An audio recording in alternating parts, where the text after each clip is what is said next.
Alright, ladies and gentlemen, fellow Kryptonians out there, here we are after the reaction, and we are back with the in-depth breakdown for the Superman official trailer. So now that I've had more time to go over all of those new scenes that we got, there's a ton, and I mean a ton, of extra details to talk about. So I'm going to go through all the new details that you may have missed, other things that highlight even larger theories that are going out there, and potentially some crazy stuff in there that if you kind of blink, you may have missed it. And we're talking Lex Warsuit level of discussion towards the end of this video. The video is timestamped with all the major breakdown chapters as usual. I do recommend watching it all for a comprehensive breakdown, as you might not want to miss out on an important detail we cover in any given section. So first up, well, of course, we have to start right at the beginning with Lois and Clark going back to Lois's apartment, and where Clark agrees to do an interview as Superman. We then see Lois immediately get her Lordtech recording device out, and for those of you who don't know, Lordtech is the company that Maxwell Lord owns, and he's being played by Sean Gunn, and we recently got a good look at him in the Peacemaker Season 2 trailer, although he will still briefly appear in Superman. Now, not only does his company Lordtech sell tech, similar to Luthor's Luthor Corp company logo on, I believe it was this TV that you're seeing on screen, but Lordtech also has their own superhero team donning the corporate company logo, which has Guy Gardner, a Green Lantern, Hawkgirl, and Mr. Terrific in it. Now, we can even see, if you pay close attention here, the Lordtech logo on this building as Superman is leading the Kaiju's flame up into the sky. Now, as this continues, we have something that I would say was originally spontaneously fun between the couple turn a little bit tense, which has caused quite a bit of discussion among fans. Also, side note here, notice the photo that Lois keeps in this frame in her apartment and how it seemingly has her name written in the sky. Well, there's a little theory going around that I really like the idea of, what if it was something that Superman romantically did for her himself, and she snapped a photo of it just to kind of remember the grand gesture he did. It is honestly a random theory, but you never know. Anyways, though, things have got to the point in where the Secretary of Defense is going to look into Superman's recent actions, because it's being viewed that Superman has illegally, or had illegally, entered the country known as Boravia in order to prevent a war from starting and a bunch of people dying as a result. Now, even though Clark doesn't view himself as representing anybody except for himself and just doing good, as he explains in the trailer, to others out there in the world, he does come across as acting as a representative to the United States of America. After all, he seemingly comes from the West, or is kind of from the West. He has an American accent. He's probably had some coverage on the news before in Metropolis where he's spoken to an interviewer. So to another country, to the world even, it could look a certain way. And so you can see Lois's point in how, even though Superman has good intentions, Lois would personally question herself in that same situation and maybe consider the consequences of crossing into Boravia to prevent a war. Now, what are some of those consequences, and could have been a potential consequence? Well, of course, Boravia would have viewed Superman, potentially here, and his forceful stop to the war as an act of war in of itself from that of the United States, which, could get very, very messy if it's interpreted that way. Then there's also the consequence of the mystery man known as the Hammer of Boravia attacking Metropolis, seemingly as a response to Superman's actions in Boravia. So we do see these action scenes featuring something looking like heat vision coming from the Hammer of Boravia, almost slicing these people up. More on his powers later on in this video. We see Superman being grappled by him. Even though I do have to say, as a side note here, the main theory I'd say is that the Hammer of Boravia is actually working on behalf of Lex Luthor, because, of course, he'd want to make the Superman situation seem worse by perhaps inventing an extra consequence to Superman's actions that thus affects the heart of Metropolis and thus makes Metropolis citizens resent Superman for the danger he inadvertently brought back to his city. But as Clark says, people were going to die. So all in all here, I just want to say I personally really enjoyed this scene because it shows the very interesting dynamic Lois and Clark have with how they view the world quite differently. As James Gunn even said in an interview after CinemaCon, to remind some of you here, he believes that the sanctity of life is of the utmost importance. No matter what you do not let anyone die ever. Whereas he goes on to describe and even contrast Lois, who is a utilitarian, as he puts it, striving to do the best for the most people. So I know there's been a little bit of debate amongst fans of the way Clark got frustrated here, but I actually think it really makes sense with a Superman who is still becoming. So it might come across as overreactionary and heavy at first, but in of the character himself, for Superman, he views things in such a way in where, hey, look, people were going to die, a war was even going to happen, and I prevented it. And so there's a bit of tension because it must be frustrating for someone like Superman to not really understand why it is that other people can't possibly comprehend something that should really be so simple, and that's just doing the right thing. And to add on to that, perhaps Clark maybe even knows deep down that Lois's points are right, but it's still just, a bit frustrating and irking him inside because really that is the character of Superman, perhaps only choosing to focus on the good and push away the bad things a bit too much at times. And yet for Lois, the questions are relevant because it's like, how can you not foresee these potential repercussions, so to speak? And as a reporter here, I do want to add, he agreed to this interview. She would ask the tough questions that sometimes Clark just wouldn't maybe really want to acknowledge. And plus, he's still hearing these critiques from the woman he loves, with him already likely at this point grappling with this heat publicly. So that must also sting a little bit, even though she is a reporter asking the tough questions to someone who's just so heart-led and someone who unrelentingly doesn't see, at its most baseline level, anything wrong with doing the right thing, so to speak. The good thing is, they're so magnetically drawn to each other, as Rachel Brosnahan puts it, and I just wouldn't be surprised if in this scene, after this whole frustration and debate between them, that it leads to that kind of steamy scene of them kissing and making up. Ultimately, the way I see it is that Lois is the good yin to Superman's yang, and her perspective will be valuable in the way that he navigates things in the future. After all, albeit that this isn't an origin story, as he's already been active for some time already as Superman, he is still a Superman who's still becoming. So he's still got some growth to go through, right? Now, one last note on this whole preventing the war in Boravia part is that I am wondering if this scene from later on in the trailer, is that guy Gardner all the way in Boravia as well? I mean, as you can see here, he's walking down using the Green Lantern kind of bitch slap construct in the exact same location, same vehicles, same trees in the background to what we saw earlier on in the teaser, which matches up to the boy calling out for Superman's help.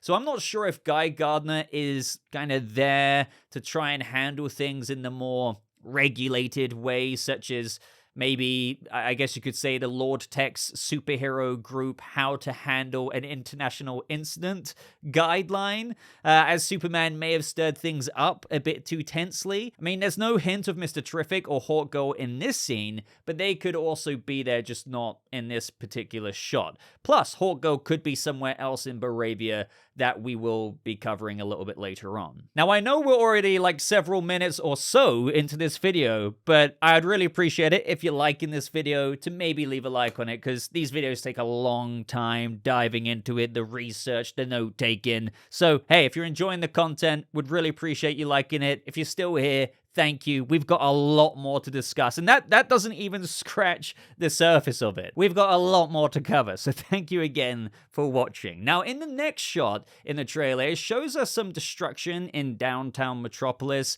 And we see this building has a chunk of it missing. There's rubble around the place, probably matching up to this photo of Lois and Clark in the streets, or Superman rather. Now, this could possibly be due to the battle with the kaiju that Superman is seen fighting in the trailer, or it could be a result of the battle that he has with the Hammer of Boravia. There's also this ship here, perhaps offering aid, and I am wondering if it's a Luthor Corp ship, as it doesn't really match Mr. Terrific's T-ship that we see featured later on in the trailer. It also doesn't exactly match the ship that Luthor arrives in the Arctic with when heading to the Fortress of Solitude, as you're seeing in this shot, but it does have more of a Luthor Corp design to it.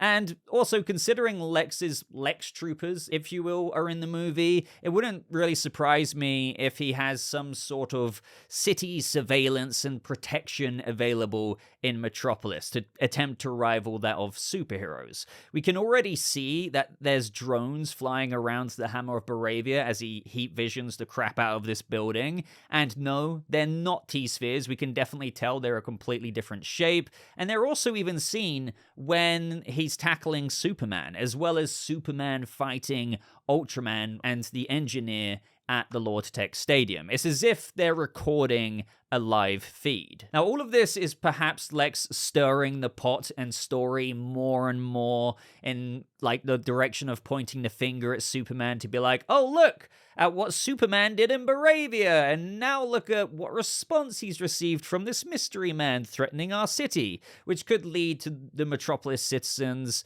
scrutinizing the way Superman has handled things, leading to shots like this in the trailer, and just more negative live feed capture of Superman fighting people like Ultraman and the Engineer, but framed from Lex's point of view, or at least the way he wants people to see it. Now, I also suspect when Superman is falling and smashing down into the street, that's a direct result of getting bashed around by the Hammer of Boravia. I'm going to be saying the Hammer of Boravia a lot in this video. And to think as well, guys, that he has the strength to take on Superman, it makes you wonder who is under that suit, and more on that and his strength a little bit later. Now, as a result of all of this drama in the news with Superman and the investigation that's been set in motion by the Secretary of Defense, the trailer then cuts to a shot of Frank Grillo's Rick Flag Sr., who we know has been promoted to the head of Argus, and apparently we're going to find out in Peacemaker what happened there with Waller and why she's no longer the head, and he works alongside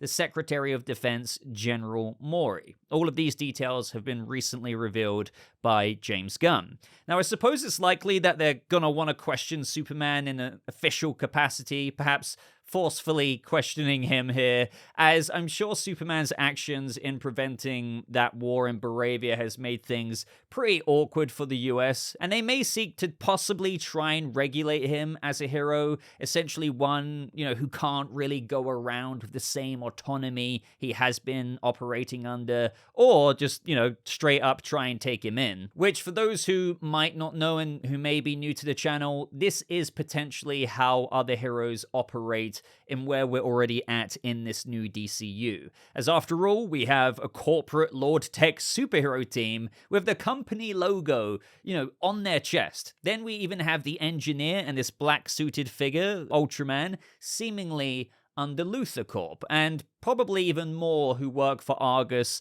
like we've seen with the Suicide Squad or the Creature Commandos. You get the idea. So these characters are all likely adhering to a certain way of doing things. And sure, there could be more that provokes this next scene of Superman getting arrested that was set in motion by Lex, as ultimately, clearly in this movie, Lex wants to take Superman down, and one of the ways he is trying to do that is through smearing Superman's name. But either way, we have a bunch of military here, 2 metahumans at least, and the head of Argus taking Superman in, which could lead to him ending up in this metahuman containment facility, which we have quite a bit to discuss with later on in this video. Now, next up, we see that Lex Luthor storms the Fortress of Solitude with the Engineer, Ultraman, and Eve Teschmacher, who's Lex's girlfriend, and who was also seen taking a selfie while the Hammer of Boravia was lasering the crap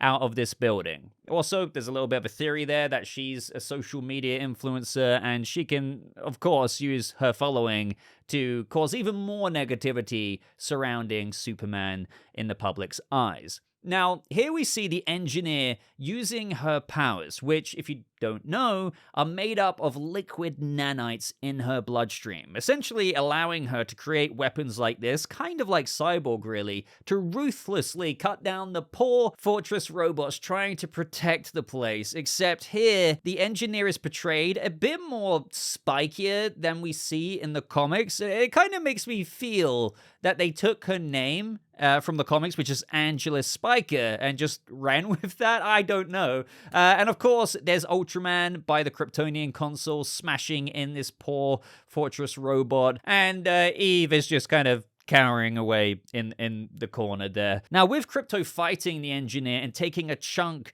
out of her face, it's really interesting to me to see later on in the trailer at the Metropolis Meteors Stadium that she seems to be getting a bit more machine-looking as she's going along in the movie. Now, perhaps with the more wounds she has, the more her liquid nanites replace those wounds with metal, furthering her more and more kind of comic book look, which would be a really cool way to see her character progress. Now, as for why Lex has stormed into the fortress and how, well, that's a whole other question entirely.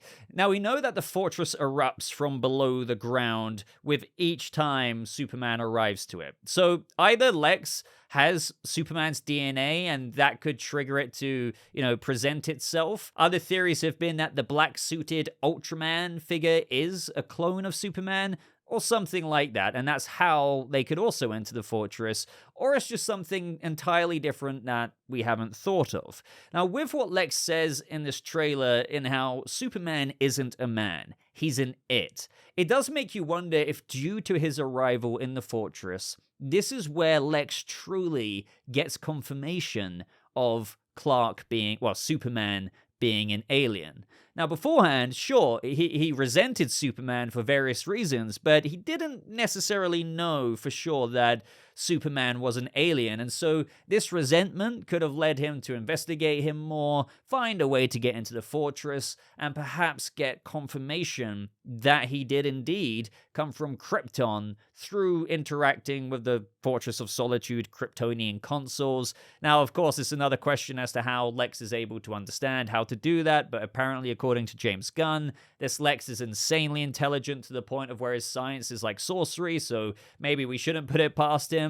And also, if my theory here, which isn't really unique to me, I've seen other people talk about this, but if it's anywhere near the truth, this aspect of Lex's story and Lex's motivations really reminds me of Lex in Superman Birthright, in where he learns a lot more about Clark's origins than even what Clark knows about it himself. And if you don't know already, to briefly kind of cover that, in Birthright, Clark knows he's an alien and that he came to Earth in a pod. That much is evident at the Kent farm. He even had Kryptonian tech, like what we're seeing in the movie, but there's still the case of not really being able to interpret it a whole bunch, even read or understand the Kryptonian language, and so he could only really go so far with it. So Luthor, obsessed with Superman in Superman Birthright and the prospect of alien civilizations, learns about his Kryptonian heritage and weaponizes it in really interesting ways, and Clark in turn learns about his name, Kal-El, Krypton, his parents, from him. Maybe that's why the Fortress robots call him Superman and not Kal-El, because he might not even know that much about it. Maybe the Fortress robots only know as much as what Superman has helped program into them, rather than... You see where I'm going with this? There could actually be quite heavy Birthright influences in this movie. So I'm not saying this is literally going to be like that, but it would be interesting if Superman has only got so far with the Fortress of Solitude, including the Fortress robots, and with the lack of information about Jor-El out out there. Perhaps he hasn't even been able to figure out how to interact with his Kryptonian father in an AI form, or let alone understand him.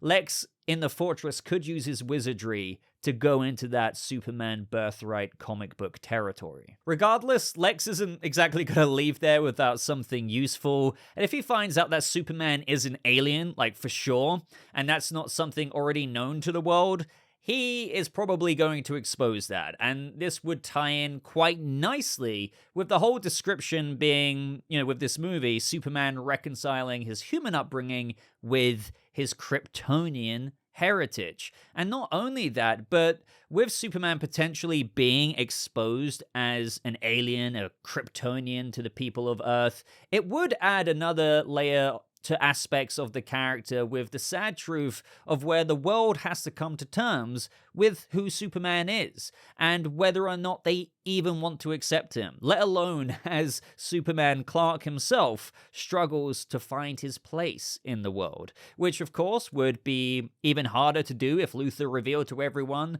and said, I have proof that this guy's a bloody alien and you should all be scared because look how powerful he is, and what if he doesn't care about it, even though this doesn't make sense because he's been looking after you all, but he could still flip. This is just a theory, but the dialogue from Luthor at this point in the trailer by calling him an it and not a man, for me, really points to something being done with that. Speaking of, we know that Superman will end up in this cell right here, which is likely a place that Lex has for all kinds of people. I wonder if it is this Luthor Corp metahuman containment facility, as I kind of said earlier, and he could even experiment on some of the people there. And we know that there is a ton of people, as we can see them all in the background in different cells. Now, the way that Lex is able to keep Superman here is through using Metamorpho to create Kryptonite. And since he can change his body into pretty much any element, this is very much so within his skill set. And you can see him touching his Kryptonite hand against the glass here to depower Superman. So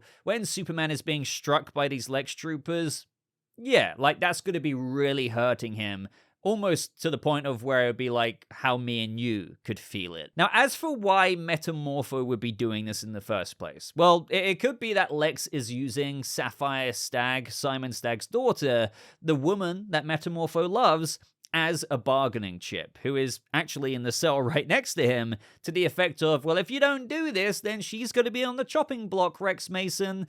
But as we kind of saw from the very first teasers, it is kind of clear that Superman is able to shatter the cell wall or glass wall thanks to Metamorpho changing his mind, I suppose. And it looks like he does that through creating a really big ball of white light, so perhaps using hydrogen, helium, carbon, nitrogen, you name it, all at the exact correct quantities to create a mini sun to give Superman a burst of energy to get out of there.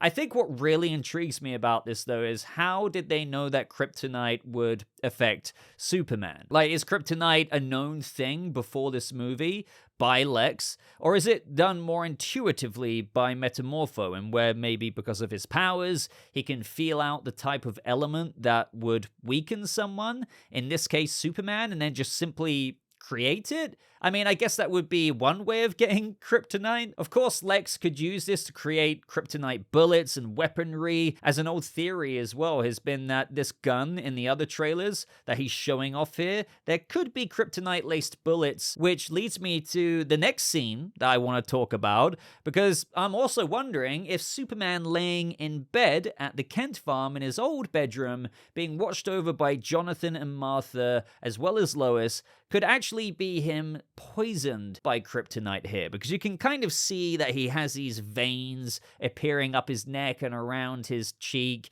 that are kind of like off greeny color. I mean, I am colorblind, but they look pretty rotten to me. Now, I wonder if when he perhaps escapes that cell, that maybe even though Metamorpho helped him escape, he could still be a bit weakened by his exposure to Kryptonite.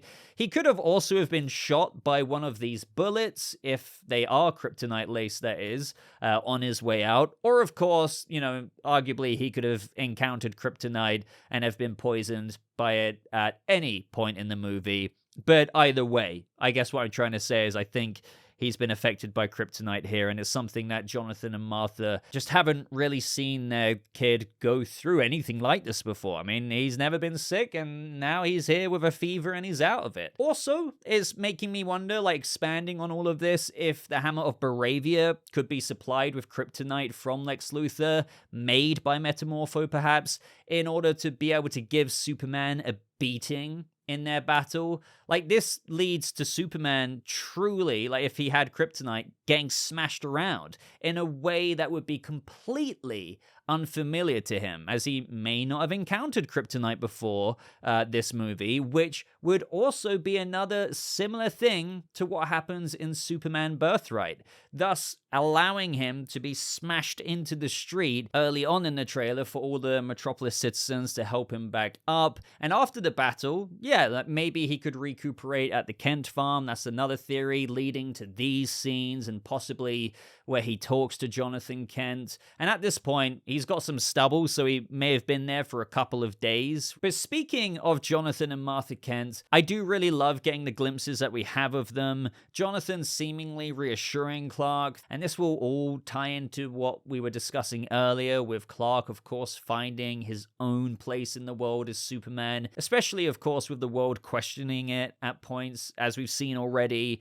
Martha also saying that she's cleaned his boots and that she'll go get them for him when there's perhaps something on the TV demanding his attention is just great as well. Like, they know what their son needs to do, and it's time for him to get back out there. And not to mention, I'm looking forward to getting into this flashback of a young Clark running into Pa Kent's arms. I don't want to read too much into this, as it could just be a very, very brief scene in the movie, but I'll take what I can get. Like, scenes like this, of course, can be shown to see just how human Clark Kent is, despite being an alien, due to his upbringing from the Kents in Smallville. And I think Gunn nails things when it comes to emotion and what characters hold as sentimental, so I fully expect to be moved by scenes like this in particular in the movie. Now, one of the next interesting shots is that we see the big jellyfish Solaris-esque monster in the sky a bit differently this time.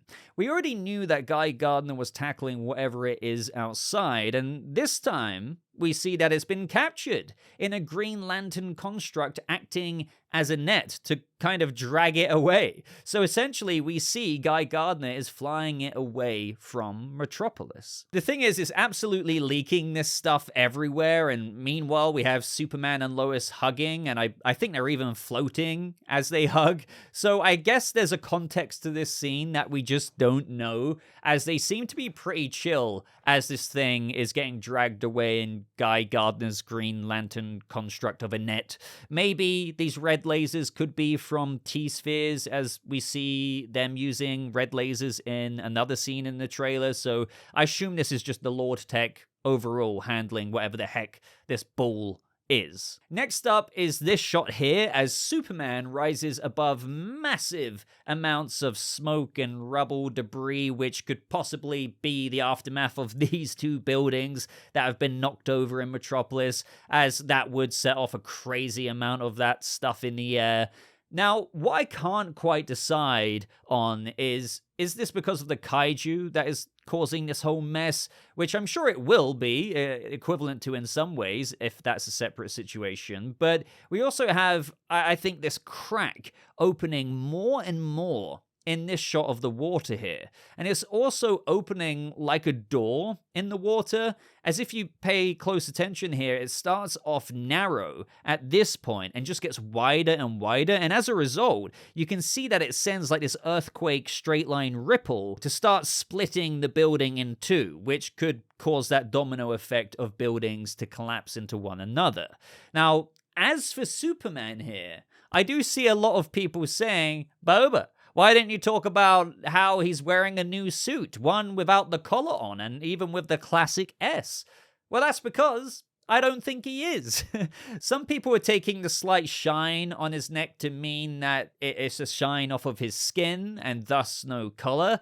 But if that were true, I guess he doesn't have a suit over his arms around here because there's a shine there as well. Do you see what I mean? Like, either way, this is way too vague to make out to conclude that there's a new suit. But honestly, guys, I am willing to bet that this is the same old suit in this shot. Now, back to that split, because that is super interesting, and this is where the video gets even more interesting, so well done to you if you've got this far in the video, because I want your input on everything, especially from this point on. So, as to what's actually causing this split to happen, I do have a bit of a wacky theory here. So those shapes forming on the side of the split, they kind of remind me of the structure of these objects floating around in this space that Mr. Terrific and Lois are in. This place is being speculated to be the potential kind of location as to where Lex hosts his metahuman containment facility or detention facility, and he uses a somewhat Zeta Tube-esque device to teleport there, of which we also saw the Hammer of Boravia using in the behind-the-scenes footage. Now, a part of this background really does actually match, in my opinion, where we see the Lex troopers and Lex himself escorting this Slender Man-looking prisoner here in the behind-the-scenes video. So, truly, I do suspect that this is some kind of pocket dimension place that Lex utilizes in order to keep people he wants captive. Now, as to why this could or would even bleed out into, the real world, well, that's a question that might go unanswered until we see the movie, but this next scene in this same space could give us another clue, as well as a major detail with the heat vision that is coming Superman's way. So, bear with me here. First of all here, we can see that this is likely the same space, where it's got this weird, almost 3D printed type shapes around the place, especially right at the back there. But also notice how it's got pieces of building floating around. It's almost like zero grav or something. And it's making me wonder if the building that is splitting in this shot that you're seeing on screen, parts of it could fall in between that crack, that split in the water there, and end up in this pocket-esque dimension place or space, hence why they're kind of floating around. But the next huge detail is that Superman is fighting someone in this scene. Like, the camera is following directly behind him, and we can see heat vision coming from this person standing on top of this piece of a building. Now, evidently, this person can essentially replicate heat vision or something similar, right? Similar to even what we saw the Hammer of Boravia using in the trailer, like how he was lasering the building. So you might think that this could be the Hammer of Boravia, but the more you zoom in, and I've seen others point out the same thing, you kind of start to see a bit of an egg head shape, right? Now, granted, I do want to stress that obviously the quality and the resolution of this trailer decreases the more you zoom in. But yes, this could very well be Lex Luthor himself fighting Superman in the movie. Because I think if it was the Hammer of Boravia with that, hulking suit, that would be a larger helmet. And let's just entertain this, hypothetically here. If Lex is producing heat vision himself, well, that could mean that he's going full on, all-out, all-star Superman Lex Luthor. And we know that all-star Superman is a big influence on this movie, and if you don't know already, in that comic book, Lex temporarily gained Superman's powers thanks to a serum that Superman actually created, which essentially grants a human his powers for just around 24 hours. So if this does happen in the movie, obviously, I'm sure it would be a little bit of a change. As I always like to say here, adaptations don't copy and paste. So it's probably a situation in where Lex Luthor himself creates this serum and, maybe decides to take it himself out of sheer desperation and hatred after likely all else has failed at this point in the movie, and he just wants to take Superman on himself. Obviously, I get it. This is a lot of speculating here. But guess what? As I was literally making this video and talking about this theory about Luthor being in that pocket dimension space, heat visioning Superman, there has also been a toy released for order on Target right now, which further goes to shine a light on this theory. So I do want to give you the opportunity to look away or go to the next timestamp. I mean, we've already come this far, and this was a theory that was already out there before this toy even released. But still, it's not super crazy, but the toy is now up for sale, and it absolutely reveals a design, shall I say, for Lex, that may make what we're saying here possibly true. So let's talk about this. 5, 4, 3, 2, 1.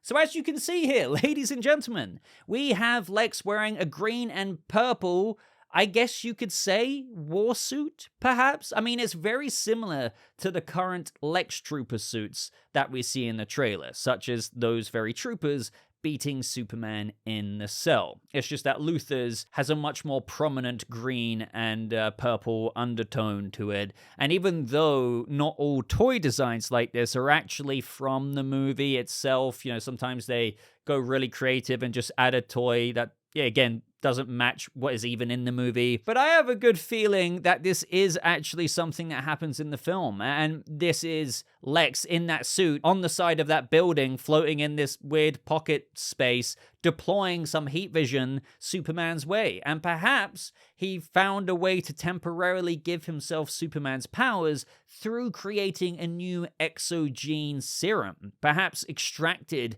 from the fortress when he went there. But then again, I guess you have to think about Lex gained access to the fortress in the first place, which, you know, we've all speculated for a while could have been because of Superman's DNA.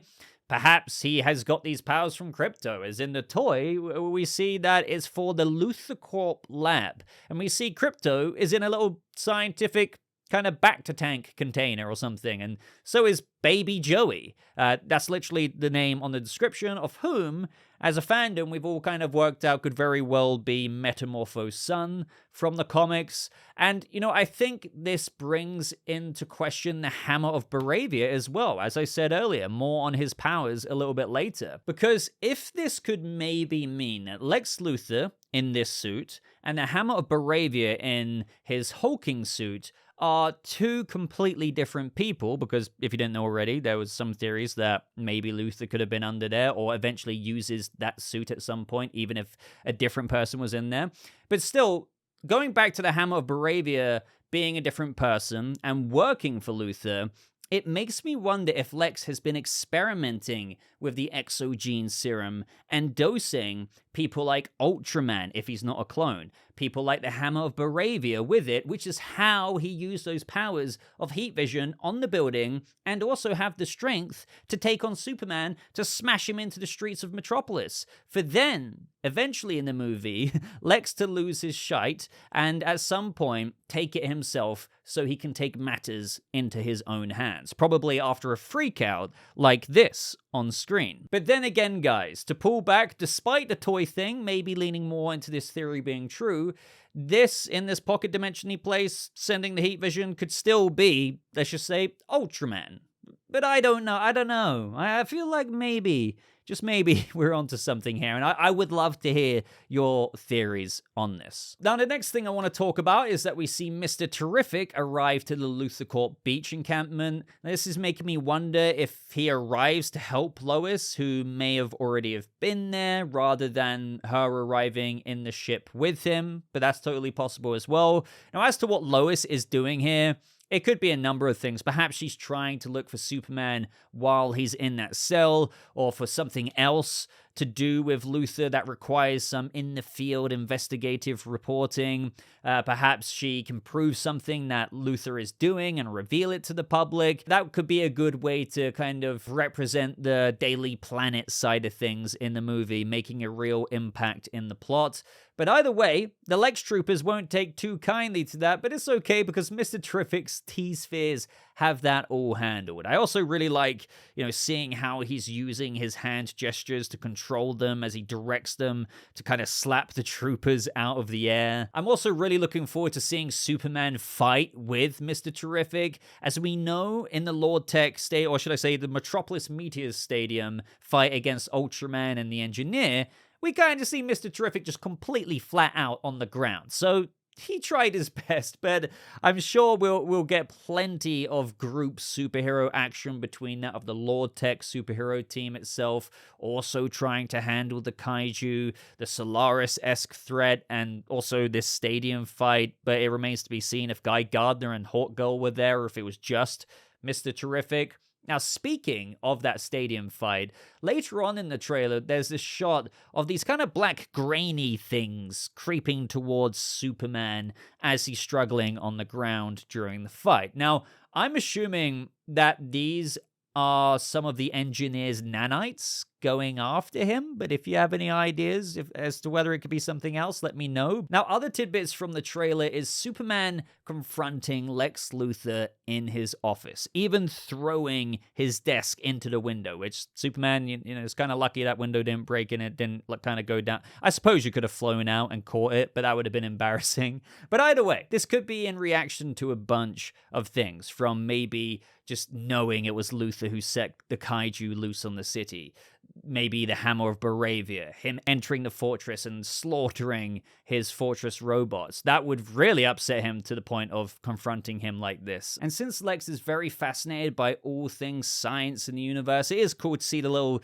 details here of the books that he has on the shelf, the pictures of galaxies on his other shelves there. I'd also love to hear your theories on what's going on here with Hawkgirl as she bursts out the window of this building with this person with long-ish white hair. I know people thought that was Simon Stagg, but we also saw this shot in the behind-the-scenes teaser, which didn't initially add context, but now it kind of seems to be a whole different country. So I am wondering, as I briefly teased earlier, if this is linked to Hawkgirl in Boravia, where Gardner is directly on the field by the soldiers, but Hawkgirl is maybe handling something elsewhere in Boravia, perhaps even going to one of the leaders directly. But that's a way to handle that situation, I suppose. And if anything, surely Hawkgirl would get more heat than Superman if that's the way she tried to stop the war. I don't know, but yeah, any theories there, let me know. But with all that being said, I'm sure maybe despite how long I spoke, I may have neglected to talk about something or another, but I will say that those are like the main things that I really wanted to talk about coming out of the Superman official trailer. I hope that gave you enough to chew on. I can't wait to see what you guys come up with because, that's what we love doing here on this channel, and I'm going to be using some of your comments as well for a discussion series video based off of everything we saw in this trailer. So these are my thoughts for now, but now I'm going to bounce off of you guys in a video coming out soon after this video, perhaps next week. So guys, with that being said, thank you so much to you. If you're still watching right now and you've tuned into this much of the video, that's awesome, that's amazing. And if you could go the extra mile and leave a like on this video, that would mean a lot. Consider subscribing for more in-detail, in-depth breakdowns just like this. But until next time, again, really appreciate you watching. I hope you all have a lovely rest of your day, and I'll see you fellow Kryptonians in the next video. Goodbye.